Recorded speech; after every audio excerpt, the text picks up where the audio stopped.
Il y a un an, en avril, 2 juges du pôle financier ouvrent une enquête sur un présumé financement illégal par la Libye de la campagne présidentielle en 2007. La mise sur écoute ne commence qu'en septembre.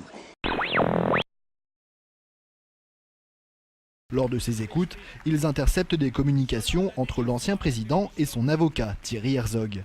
Les deux hommes bénéficieraient d'indiscrétions judiciaires sur le dossier Bettencourt traité par la Cour de cassation. À la source, ce serait selon Le Monde l'un des magistrats de cette cour, Gilbert Azibert. Saisi de l'affaire, le tout nouveau parquet national financier ouvre le 26 février dernier une information judiciaire pour violation du secret de l'instruction et trafic d'influence. Contrepartie des informations obtenues, le duo aurait promis un soutien au magistrat de la Cour de cassation Gilbert Azibert pour obtenir un nouveau poste. On verra le moment venu, d'abord si on me les a donnés, et si on me les a donnés, on verra quel genre de renseignements on m'a donné.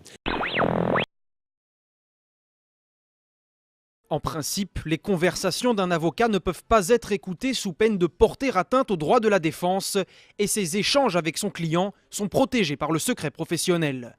Mais la jurisprudence autorise quelques exceptions. Inacceptable pour de nombreux avocats qui ont signé par centaines un appel au respect absolu du secret professionnel. Dans une tribune parue ce matin dans le Figaro, l'ancien président français fait allusion à la Stasi au sujet de ses écoutes.